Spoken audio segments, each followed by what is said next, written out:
Hey guys, hope you're all doing well. In this video, we're going to be checking out the student accommodations and we're going to see why living in a private hall is going to be much better than living in a university hall.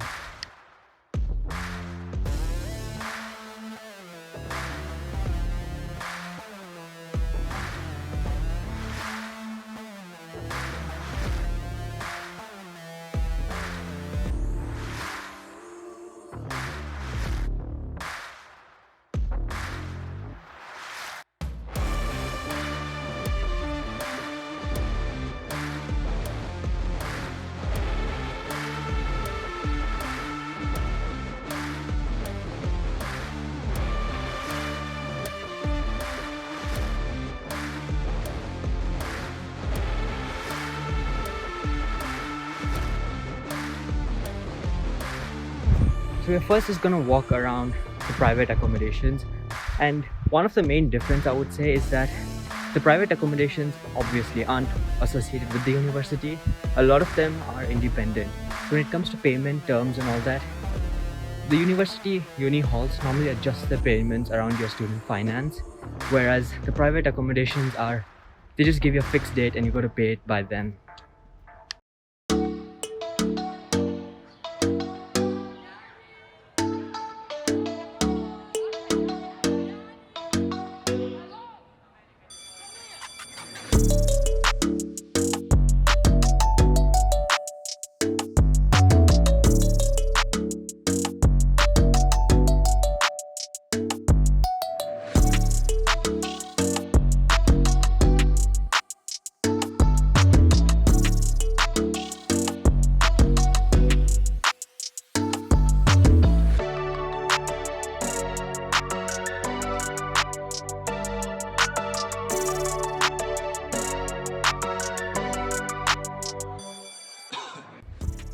When it comes to private accommodations, right, I would say the options are limitless. You have some that are really cheap, somewhere around £100 a week, and it can go up all the way to more than £300 a week, which is crazy. Private accommodations also have things like events once in a while. I do know a lot of luxury ones have weekend daily events, which kind of keeps you engaged, and there is still a social aspect to it.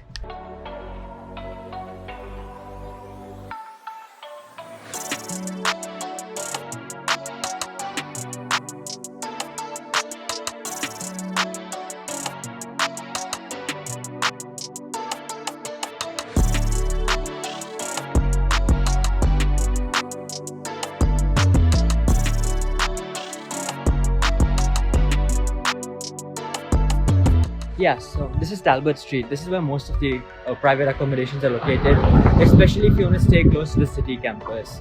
A lot of them are beautiful, they have loads of facilities, and compared to uni halls, I would say there's more common area to spend time with. Another misconception about staying in a private accommodation, even a studio, is that there isn't much social life. But here's the thing, a lot of these private accommodations actually have social area within the building, and they even have facilities like gyms and weekly events, so you always tend to meet new people within your accommodation too. Another advantage is that you'll be living in an accommodation where you have different year students living together. The biggest advantage of that would be you can probably meet your course second year or third year students, and they can help you out with your coursework too. And probably the last comparison thing is that the uni halls actually have an option of catered and non-catered, whereas private halls is just catered.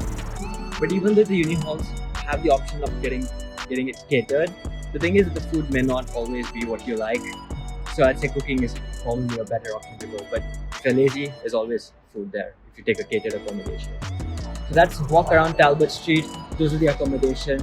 And there's a last tip for international students. It's that if you stay in a uni accommodation, right, there's a clause that says after the 38th week, they have the right to ask you to leave, or move out rather. And if you're an international student, you're stuck in the UK because of COVID or whatever reason, it's going to be really hard to find a place to live somewhere else. Whereas private accommodation can be booked for, I guess, whenever you like. however long you like. They're 51-week contracts. There's a 1 week gap in between, and a lot of private accommodations let you fill in that week too.